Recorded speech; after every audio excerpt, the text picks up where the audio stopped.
Good afternoon or good morning and welcome. We're going to give everybody just a minute to jump on the line. Today we'll be going through the basics of the California Relief Grant. We'll talk about the first 3 rounds and then the upcoming 3 rounds and what's next. So we'll give everybody just a chance to jump on.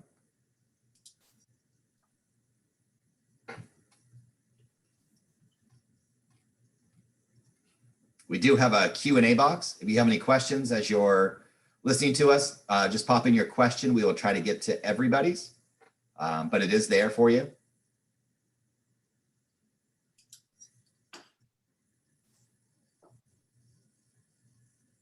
Okay, so we're going to get started. You should all be here for the California Relief Grant. I'm going to share my screen and we are going to go through the basics of the program, and to find the information is actually on the site. The careliefgrant.com site gives you everything that you would need to know. So we are going to walk through this. I'm going to take the first part. Scott Rogowski from Northern California SBDC is going to take the second part, and then I will take the third part, and then we will try to answer any and all questions you may have. So with that, you should all see my screen. It should say californiareliefgrant.com. This is the homepage. So we are currently, the third round has ended.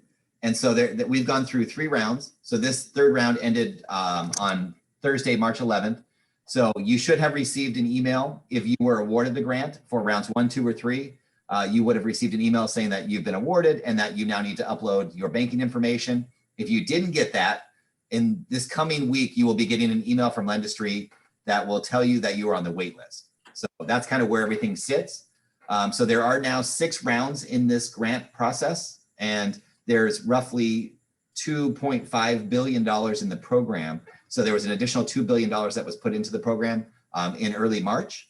And so and I'll walk you through how much is available in each round. And so round 4, which starts tomorrow, it is only open to 501c3 nonprofit cultural institutions. And so if you happen to be one of those, that is a separate application. There's $50 million in that program. We're not going to discuss that. That's a little bit outside of our area. We are a for-profit or for-profit organizations. I will show you where to go. There is Cal Nonprofits, which can help you if you are looking to apply in round 4 through all these pieces, but that is a separate application.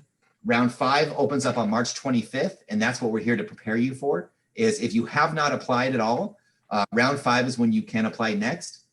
And that opens up on Thursday, March 25th, and will run through Wednesday, March 31st. And then the final round will be round 6, which is still not known what dates, but it'll probably be sometime in the middle or end of April when that will be opening up. So with that, let's kind of walk you through this grant program. California Relief Grant, this is a state-funded grant, and Lendistry is the administrator of the grant. If you are a business or a nonprofit that does between $1,000 and $100,000 of gross revenue in 2019, then you would qualify for a $5,000 grant. If you are a business or nonprofit that did between $100,000 up to $1 million of gross profit. Now keep in mind profit, revenue, I'm sorry, I'm not saying profit. So if you're doing gross revenue, you would qualify for a $15,000 grant. And if you did between $1 million up to $2.5 million of gross revenue, you'd qualify for a $25,000 grant. So it's three different tranches, $5,000, $15,000, and $25,000 that you qualify for. And so to be eligible, you have to be a qualified small business. You could be a sole prop, an independent contractor, a 1099 employee or worker. You could be a C Corp, an S Corp, an LLC, or a partnership. And again, gross revenue has to be at least $1,000 and no more than $2.5 million in 2019. And if you are a nonprofit, you could be a 501c3, a 501c6, or a 501c19. That again, your gross revenue was between $1,000 and $2.5 million in 2019. You have to have been an active business by June 1st, 2019 or previous to that. And you must currently be operating or be ready to open up again if you happen to be closed. Your business has to have shown that you've been impacted by COVID-19. And so Scott will walk you through on the application where you'll show that. It's really based on your revenue and how it's been impacted. And then business must be able to provide organizing documents. And we'll talk about those uploads in just a minute. I don't want to throw too many things at you. So with that, let me go to ineligible businesses real quick. So if you don't have a physical location in California, unfortunately, you would not be eligible. If you are a nonprofit that is not a 501c3, 6, or 19, you would not be eligible. If you are a government entity or an elected official's office, you would not be eligible. If you are engaged in political or lobbying activities, if you have passive income on your Schedule E, and that's all you can show, then you would not be eligible. Churches and other religious institutions are not eligible for this. Financial businesses primarily engage in the business of lending, such as banks, financing companies, and factoring companies. And I'll let you kind of read through some of these other ones, but that's kind of the bulk of what's not eligible for this grant opportunity. Things that you're going to need as you apply, and we'll walk you through the application, which the application itself will take you about 20 minutes. And then the upload will take you probably another. So the application certification, which we'll walk you through in just a moment. And then your most recently filed tax returns, so 2019 or 2020. A copy of your California State Secretary of State filing. If you are a corporation, if you're not, then you don't need that. If you have a business license or your articles of incorporation, certificate of organization, DBA, any of those qualify. And so we would need a copy of one of those, and then a copy of your government issued photo ID. Those are the things that you need as you upload those different documents. And we'll walk you through it. If you don't have any of those things, then we definitely can help you through that. You can still get through this process without it.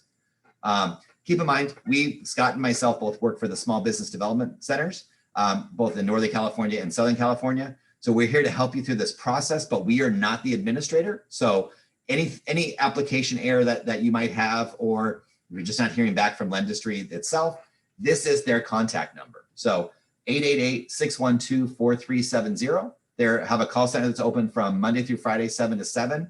You can call them and they can help you through where you're at in the process. If you applied in round 1, you should have and you didn't receive the grant, you should have received an email that said that you're on the wait list. If you applied in round 2 and you didn't receive the funding, you should have received something from Lendistry that says that you're on the wait list. And the same thing for round 3. We are currently in between rounds. So round 4 is about to start tomorrow.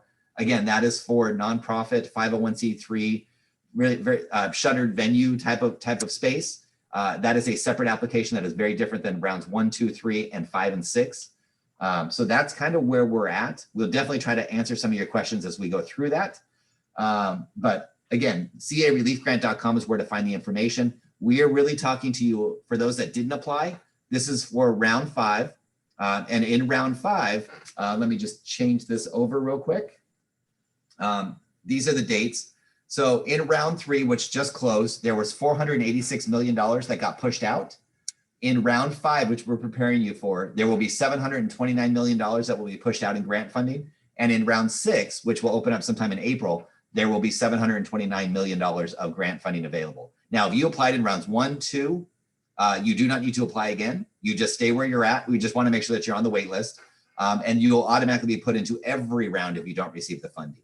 If you received an email that said that you received the grant, now you have to go back in and put in your banking information. We'll put in our contact information, and so that we can walk you through that process, but that should be pretty quick. I've helped a few people do that. Doesn't take very long to do that and pass the plaid process with your banking information.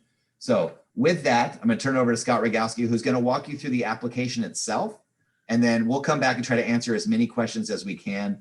And just keep in mind, if you applied already, you automatically make it to each additional round. You don't have to apply again.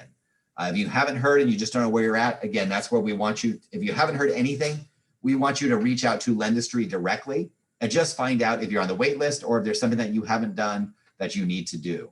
And this is their contact information right here. So with that, turn over to you, Scott, to take them through the application, and I'll walk you through the uploads after that, and then we'll try to answer as many questions as we can. So Scott, it's all yours. Thanks, Mike. Good morning, everyone. Welcome to this call. Mike, I just realized that I'm not able to share my screen, unfortunately. It just won't, my computer won't let me. So can you no? Oh, you still can't? It's your still can't, no. It won't. Okay. It won't What do you want me to go to? The application?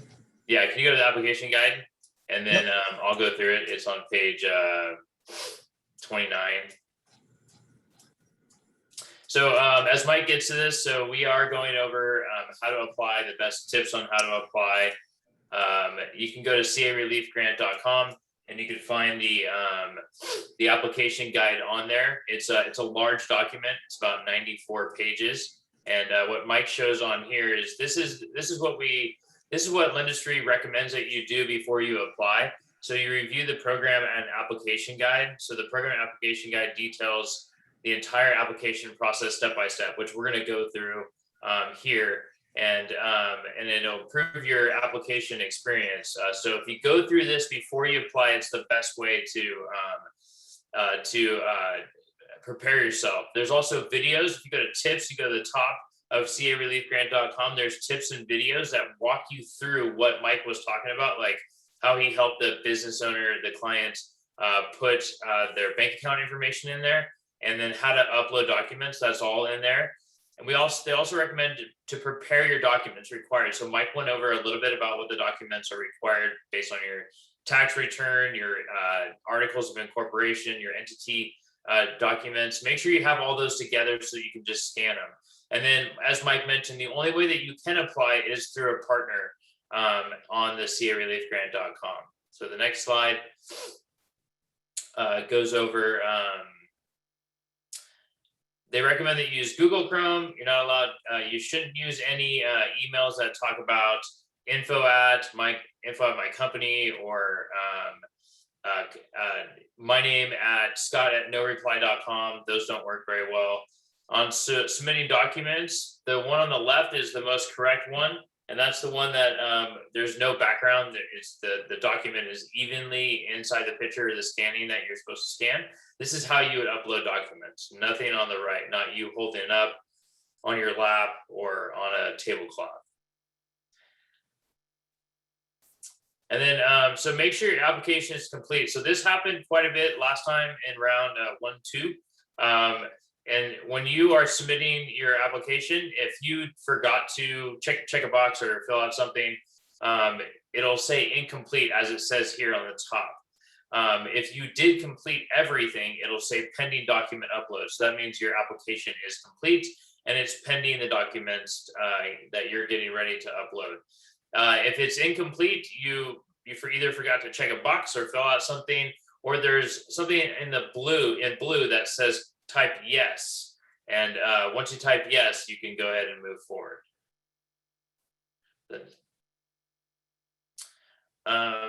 And then if you're having trouble on Google, you're not using Google Chrome, you're having trouble, you can clear your cache. So there's some examples on here to help you kind of clear your cache. And if you don't know what that is, then we could help you, or you could. There's other ways to get through that. You just possibly shut down the whole website that you're on and start all over again, start fresh with a new browser, and you can kind of possibly get through that. I'm not going to go over that. Sorry. Page 40, Mike goes into. So Mike went over how to apply, find a partner, apply, and then you click on apply now. And then you'll see two screens. You'll see on this screen, it pops up when you click apply now. It'll show right there where Mike's talking about with the cursor. It'll say apply now. So this shows round 2, but round 2 is over. Round 3 was a closed round for waitlisted. Mike said round 4 is for nonprofits for specific NAICS codes, which they have it online. And then round 5 launches on the 25th of this month. So if you haven't applied yet, then round 5 would open. Make sure you choose if you're for profit or nonprofit. And then this is the first page of the application. So the application has 6 sections. You can see on here, just put your name, your email address, your phone number, your business name, and then an email so they can get in contact with you. And then I would accept the SMS text policy so that they can text you and let you know how things are going, so everything doesn't have to go through email. And then the next is owner details. So this is you as a owner, you personally as the owner. So your first, last name, your email, your cell phone, your address. So you're not allowed to put a PO box. So they do not accept a PO box. So make sure the address is a physical address in the city of California. Your city, and then the date of birth of you personally, not when your business started, but the date of birth for you. Your social security number. They do not check credit for this grant program, but you do have to put your social security number in so that they have they can check something else. It says right here on the right, they can check the OFAC list. And then your ownership percentage. So if you have multiple owners, only one owner can apply for this grant per business. And it is best to choose the one that has the most percentage. So 100%, 80%, 51%. That's just the most percentage with that.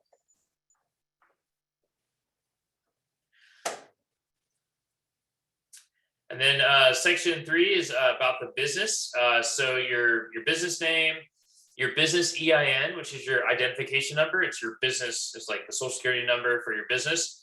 If you don't have a business EIN, then you can use your own social security number. But if you do have a business EIN, it's recommended that you put it here. If you do have a business EIN, you're not supposed to use your social security number.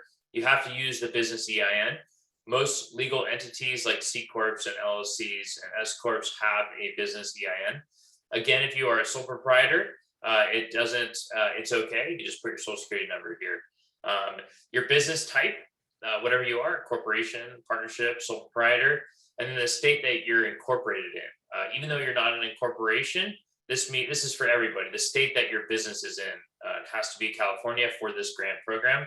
Your business address, again, it can't be a PO box, but it can be the same as your physical address where you live, your house, your home address. Home-based businesses do qualify for this grant, self-employed as well. So you could put your home address here where it says business address.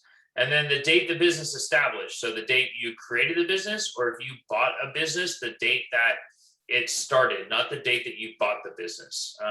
Because there is a, you have to have started your business either June 1st, 2019 or prior. And if that's not the case, then do not qualify. But if you bought a business last year in 2020 and it had a start date in 2018, then you would qualify. Just make sure you put the date the business established, not the date you bought it. And then the URL, if you have a website, great. If you don't, just put none.com.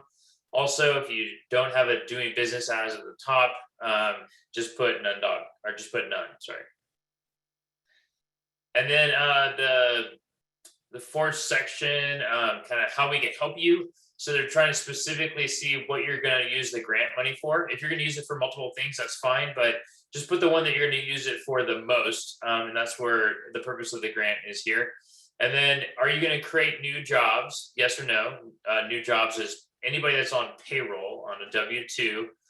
And then it says right here, how many number of full-time employees did you have in 2020? How many number of part-time employees?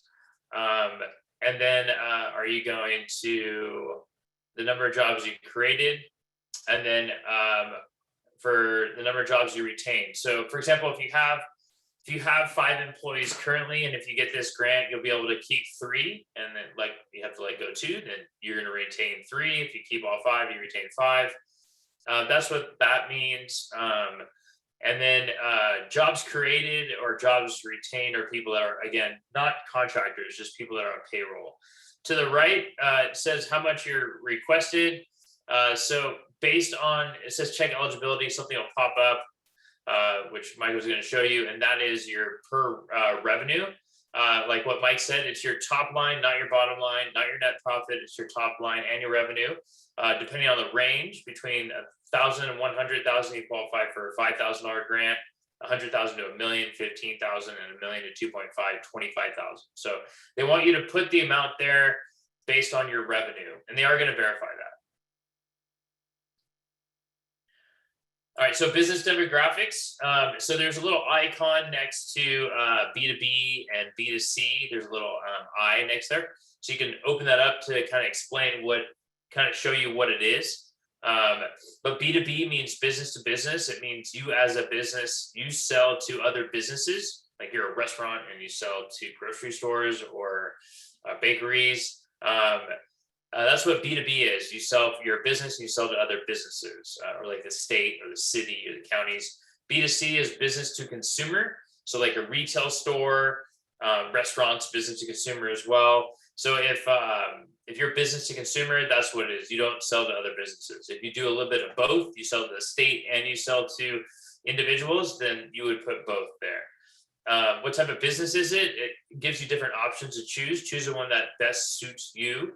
NAICS code is a specific like industry sector code, and if you have like an S corp or a C corp, it'll be on the top right of your taxes, like your 1120S or C. If you do not have a legal entity, it will not be on your taxes. You'll have to click here where it says find your NAICS code. The goal is to find the one that's closest to you and your industry type or what you do as a business. Just try to find the one closest to you. If you're having trouble with that, you can reach out to SBDC or another technical assistance provider and we can help you. I also ask you, what does your business do? So what do you sell products, make products, wholesaler, and then tell us a little bit more. So there's drop downs. If you don't see your specific industry or your specific business type, just choose something that's similar to that, and there will be subcategories and drop downs. And then if you're women-owned, veteran-owned, disabled-owned, it's usually 51% or more. So if you have multiple owners and you're a veteran and you're 51% or more, then it's a veteran-owned business. And then your race, ethnicity, are you part of a franchise? And then are you in a rural community? And then the last, section 6, this is the last one. So this is the last one you fill out before you press, you type yes and say that you are done. So number 1 is your business 51% minority or veteran owned? So we kind of went over that. Minority is a person of color, small business means racial or ethnic groups as defined by the applicant. Has some options here for you. So yes or no. Number 2, what was the gross revenue for your business for April 1st, 2019 and September 30th, 2019? So that is a quarter 2 and quarter 3. For those of you that are on a calendar year from January to December, that was how you did in quarter 2, April to June 30th, and July to September 30th. That's how you did. That's a snapshot of those 6 months. Number 3 is a snapshot of the same months, but for 2020. Unlike the PPP, where you have to show a 25% reduction, you don't have to necessarily show a 25% reduction here to qualify. But they are going to look at a year-by-year comparison on how you're doing. Number 4, is your business currently in need of business advising or technical assistance? Yes or no. Are you looking for other monies, other loans? Yes or no. Like obviously you're applying for the grant, so you need some funds, but do you need a loan? And then during the last 9 months, has your business received any COVID-19 related emergency funding? So anything, it could be EIDL, economic injury disaster loan, PPP, a city, a county, a grant. If you received any of those, it does not disqualify you for this grant. You can still get this grant if you received other types of funding and grants. So that's everything. That's all section 6, 6 sections. And then when you get down with section 6, you will need to go into the part where it says type yes. And it'll be in blue. You'll see it in blue. And then when you type yes, YES, you will get to the part where you press save and continue later. And then the next time you sign in, it'll say pending documents. If you do not get to the part where it says pending documents, you did not type yes here. You have to type yes to move forward. And that is a very big part. And once you do that, you'll receive an email from noreply@mileindustry.com. And when you receive that email, it'll kind of give you your username and password. And the username and password will be username is your email, and your password, they'll give you a password. You can go in and change it later. But that would, the next time you go into the portal, you click there to log in as it says, and then you'll be already in the portal. You don't need to go back to the county and the partner and all that great stuff. You'll be in the portal, and then you'll be complete. And then from there, is when you start uploading documents. So this is where you re-sign in and then go into uploading documents. Okay, so I'm going to take you quickly through the uploading. Let me just make this a little bit smaller. So the documents, let's just go through the documents that you're going to need. Couple different things, right? So you're going to need the type of corporation or type of business type that you are, entity, right? Sole prop, C Corp, S Corp, right? So you can put in what you are. Then it's going to ask you to upload your federal tax return, right? So they're going to ask you for your tax return. And that's, you know, if you're a corporation, it's just your corporate return. It's not your personal. If you are a partnership, it's your 1065. If you are a sole prop, it's your full 1040 plus your Schedule C. Okay, so it's all of the above. And then your application certification, you're going to need to upload. And then you're going to need to upload a government issued ID, right? And then the last thing that they're going to ask you is to upload a document. It could be your business license. It could be a professional license. It could be your articles of incorporation, some document like that. If you don't have any of that, then you can definitely check off a box that says, I don't have any of those, and then we'll go from there. So with that, you know, that's basically what it's going to look like. You want all of these to turn green.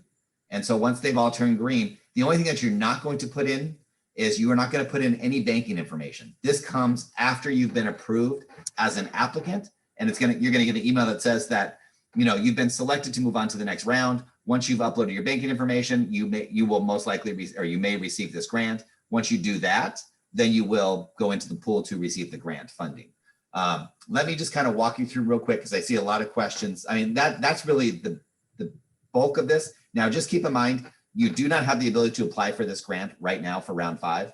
If you applied in rounds 1, 2, or actually 1 or 2, you do not need to apply again. Now, if you had an issue or if you feel like you haven't received an email from Lendistry, one, I would say check your spam mail and your junk mail just to make sure that you didn't receive anything. If you didn't, I want you to call the 800 number, right? The 800 number, they can check exactly where you are, if you're on the wait list or not. If you need to do anything, they can tell you at that point. So let me just stop sharing my screen real quick and I'm going to pull up that number. So what Mike is saying is that if you did not receive an email in your spam or anywhere or any text messages or anything, that is the case. You should have received an email somewhere. But if you did not, just call this number. What Mike is showing here. This is a number that they can just find you based on your social security number or your business name or your name, and then they can look you up better than anybody else since they have all that information. Yeah. So. Let me just turn this off real quick and I'm going to just share with you, right? So in the first 2 rounds of funding, there was roughly if I recall, it was $236 million in each round, roughly let's just say $235 million in the first 2 rounds. So as we move on, right? So the 3rd round, there was an additional $2 billion that got put into this. And so they put in a tremendous amount of additional funding. Let me just get to the right page to share with you. Sorry, they keep adding pages to this, so it's longer than it used to be. But let me just, you know, I know a lot of people are frustrated, right? Because maybe you didn't get funding in the first round, you didn't get funding in the second round, and you feel that maybe you fit into whatever the qualifiers are. And keep in mind, the 5 qualifiers are that you fit into the governor's stay-at-home orders, right? That was almost every business. And that you're most hurt, that your business revenue was affected by COVID-19. So you should have a loss in 2020 compared to 2019's quarter 2 and 3. That you're in an industry impacted by COVID, you know, and that maybe you are in a selected demographic group that they're highlighting, right? So you're a woman-owned business, a veteran-owned business, a minority-owned business, right? So those are kind of the 4 or 5 qualifiers that they're looking at. Amongst other things, right? So everybody gets a scorecard once you complete this based on how you answer your questions. So if you weren't selected in the first 2 rounds, keep in mind it was $235 million in round 1 and then $235 million in round 2. Round 3 had $486 million. Round 4 is its own round, so we're not going to talk about that. That's for nonprofits, arts, and cultural. That was a separate $50 million. And then in round 5, it's $729 million. And in round 6, it's another $729 million.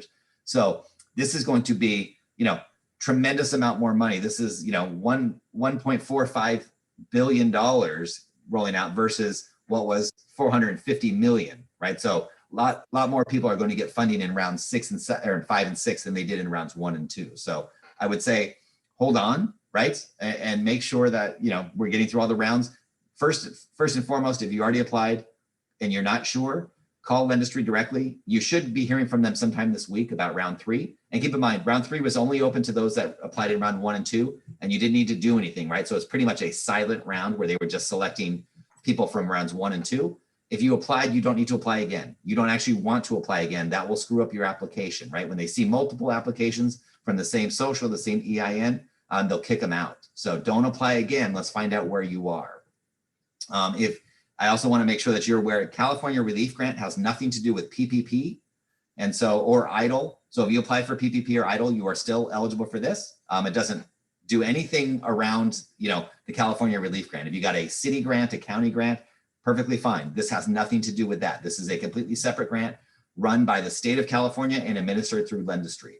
So with that, let me try to get into some of the questions. Scott, I'm just going to read them out loud, and then you and I can kind of take them. Yeah. So it says, I applied in round 1, day 1. I fit all the criteria to qualify, then skipped all rounds. Questions, why do you keep accepting new applications while there's thousands on the wait list? Great question, and the legislature wanted to make sure that every new round, keep in mind, this came from the California legislature and the governor's office, to make sure that everybody had equal opportunity to apply in each round, right? So once you applied, they understood that there was more applications than there was funding available, but they wanted to make sure that everybody had the opportunity to apply. Maybe they missed the first round or the second round. So keep in mind, 4.1 million small businesses in the state of California, right? So that's a lot of businesses. And so not everybody heard about it in round 1 or round 2 or were able to get in. Every round, the legislature made it so that you had the ability to apply if you weren't able to get into the first couple rounds. So that's why. Let me read off another question. I got an email from Lendistry after round 1 saying that we've been added to the wait list, but haven't heard anything since that. Not about whether they were ordered or continued in the wait list for rounds 2 and 3. Should I reapply? Do not reapply. Contact Lendistry directly. Find out where your application is at. Check your spam mail, check everything. You should be hearing sometime this week for round 3 that you're on the wait list if you haven't already received something that said that you were funded. Let me kind of skip through some of these. Yeah, a lot of questions around if you didn't hear back from round 1, round 2, or round 3. And if that's the case, and you did not find an email in your spam, or you haven't looked in your spam or whatever, you should receive an email from Lendistry. They send out mass amounts of emails to everybody. But if not, just call this number. This is the best number to call, either really early in the morning or later in the evening, before 7 a.m. to 7 p.m. And they don't have much of a wait time right now because right now there's nobody applying right now. But if you're just trying to find status, I would recommend to call this number as soon as possible so you can get status before the lines start getting busier. Okay, so another question. I was in Orange County, a physical location until December 2020, but had to downsize to a physical location in Los Angeles County in January 2021. My DBA is through Orange County. Do I still qualify? You absolutely would still qualify. You state where you're at today. Perfectly fine, right? And if you're, and you'll have the ability, if you're selected to receive the grant, to explain what happened there. So perfectly fine. Let me move on. If you own multiple businesses, you're not able to apply for all of them. If you do, it'll get rejected, but just apply with the one that has the highest revenue. So if you have 3 businesses and one is the highest at 2 million or 500,000, then just apply with the one that has the highest revenue, not all of them. Same thing if you have multiple locations, you can only apply once with the location that has the highest revenue. Okay. Can you also apply for the Shuttered Venues grant? And is that open now? I don't want to go too deep into this, so it changes the conversation, but yes, you absolutely can apply for other federal programs and still receive this. And there is no news yet for Shuttered Venues as far as the full explanation of what the program is and how to apply for it. That's not open yet. So does this apply to new businesses formed in 2021 or only businesses formed in 2019? So only so, yeah, you have to show that you made that you were in revenue as of June 1st, 2019. Otherwise, you would not be eligible. So 2019 or prior to that. Next question. I'm going to put the link to the CA relief grant. I'll put it in the chat so that you can see it. This is where you can get all the information. You can watch videos on how to apply. If you're having any issues, we'll also be here every couple of days. Lendistry kind of updates us. So we'll make sure if you file the Schedule E as passive income, can that be updated to a Schedule C to be considered? That's definitely a tax question as well. So as long as you have a Schedule C, you would qualify. Let me just kind of leave it at that. So passive income on Schedule E does not qualify. So some businesses will have Schedule E and Schedule C. As long as you have Schedule C that you're in the threshold of a minimum gross revenue of $1,000, no more than 2.5, you would qualify. So let me see here. My status is now awaiting selection process. Previously, it was pending review. What does this mean? So if you're awaiting the selection process, that means that they're choosing businesses right there, and that, you'll get an email from them if you're selected that says that you've moved into the next round. You still need to update your banking information. And then if you get all these things done, then you'll move into the final round for the grant. That's the next email that you should get if you're selected. So you're kind of in that middle ground right now. Since we have not heard anything on our first application, would it be a bad idea to apply again with my second business? Yes, call them directly. Don't apply again, right? Because you're going to apply with the same social, possibly the same street. They're going to figure it out, right? That's why they ask so many questions. Call them directly and find out where your application is at. And then they'll tell you whether you need to apply again. And keep in mind, you don't have the ability to apply again until March 25th. Okay. There's a lot of questions about that. Yeah, a lot of questions. Yeah, about so if you're a sole proprietor and they're asking you for your 1099, you may or may not have one based on how you get paid, but you do have a Schedule C. You should have a Schedule C as a sole proprietor. That's on your taxes. Some questions about 2018. If I haven't filed 19, can I submit 18? Unfortunately, you can't, or you can, but it won't be accepted. You won't be qualified. So either 2019 taxes or 2020 taxes, like Mike said, if you haven't filed 2019 taxes, then you need to get that in as soon as possible if you have been chosen so that you can upload it because that's what they're looking for, 2019 as the most recent. Okay. If we were on the wait list for round 3, will we be getting emails confirming that we've moved on to round 5? So I don't think that Lendistry sends out emails telling you that you moved on. You automatically get moved on. So that's a good thing if you got an email that said you're on the wait list for round 3. You won't hear anything about round 5, I think, until they start selecting, right? So then you'll either be selected, and then after that, then they'll let everybody else know who's on the wait list. That's typically how we've seen it in the first 2 rounds. But they're not going to tell you that you moved on to round 5, but you're automatically be put there. Anybody that wasn't selected in rounds 1, 2, or 3 automatically move into round 5 and 6, for that matter, if you're not selected in round 5. So yeah, unfortunately, if you started your business last year, you do not qualify for this grant. You might qualify for other grants that come up that are possibly coming that we don't even know about yet. But at this time, not for this grant. You had to have started your business June 1st, 2019 or prior, or bought a business that started prior to that date. Yeah, I've had a couple of emails that I've read that said that they've tried to go back in and they're not able to get in because either their password is incorrect. So typically the issue that we've seen the most is that you're not going. So every partner and every county that has the link, you have to go in wherever you applied to that, either that business entity or that organization or that county, however you applied. And let me just kind of walk you through what I mean by that. You should still be able to see my screen. So when it says apply through, you can either do it by language or by county. So let's just assume that you originally, when you applied, you went through Alameda County, and then you went through the Asian Inc. Organization, and you click on apply now. You have to follow that same path. If you just go on to wherever and try to apply somewhere else, it takes you somewhere else and it won't let you in. So that's why you're getting kind of that kickback. Now, if you just don't remember where you applied through, perfectly fine. Now you need to call Lendistry to find out. So don't reapply though. You don't want to do that.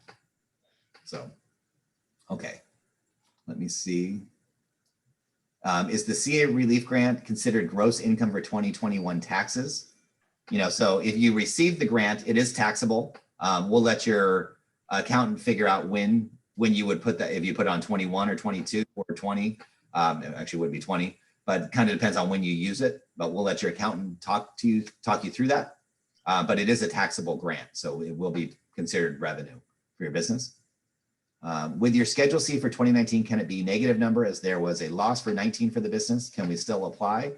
So again, right, so you, as long as it's making sure that we're talking about profit versus revenue, right? So your revenue has to be at least $1,000 on your 19 taxes, right? So if your revenue shows $1,000 or more and it's your net profit that's showing the loss, then it's perfectly fine. But if your revenue is showing a negative, then no, you wouldn't qualify because you wouldn't meet that minimum threshold. Can I have the site where to apply? I popped it in the chat box, so you should be able to see that. Does it matter what city in Los Angeles County you live in? I live in Venice. Would I have had better luck had my business been located in a less affluent city? So unfortunately, we don't know the back-end algorithm, but I know that, you know, zip code, a lot of things play a factor into it, right? So it's has your business been shut down, and are you in a county that's been affected by the regional stay-at-home orders?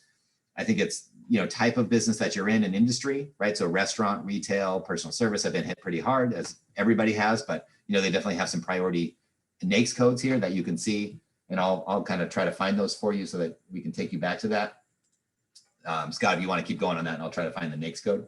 Yeah, so yeah, it just talks about the question about what can the funding be used for. So it's anything that's anything that takes to operate your business, so rent, payroll, interest payments, anything anything that you had to pay for equipment or anything like that to keep your business open or for your business to be closed, insurance, stuff like that. Just no judgments, no tax liens, nothing like that.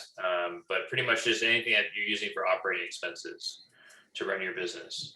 Yeah, so this is really kind of the 4-part piece that they use. Now, doesn't mean that this is the only thing that they use, but these are really the 4 big parts that are part of your scorecard that you're given after you apply. And so one is the geographic distribution based on COVID-19 regional stay-at-home orders, industry sectors most impacted by the pandemic. And so these are the NAICS codes that they're looking at in number 2 that are the most impacted. Doesn't mean that your business hasn't been impacted. All of us have been impacted. So number 3 is if you're a nonprofit, the mission services most impacted by the pandemic. Number 4, disadvantaged communities tracked by socioeconomic indicators that may include, you know, low to moderate income, poverty rates, unemployment, educational attainment, and other disadvantaging factors that limit access to capital. So those are some of the areas that they're looking at, but doesn't mean that those are the only things that they're looking at. But that's, everyone is given a scorecard, and based on that score is how they choose. But I don't know that anybody knows the complete algorithm. I don't think it's public as to how they select all of it. A lot of questions about PPP and other grants. If you did receive other monies, then it's totally cool. You still qualify for this grant program. You still can apply. If your loss is not as much as 25%, or it's just not as much as what PPP is, that's fine. It doesn't have to be a 25% minimum. So just put those numbers in and apply. Lendistry will tell you if you're not approved or not.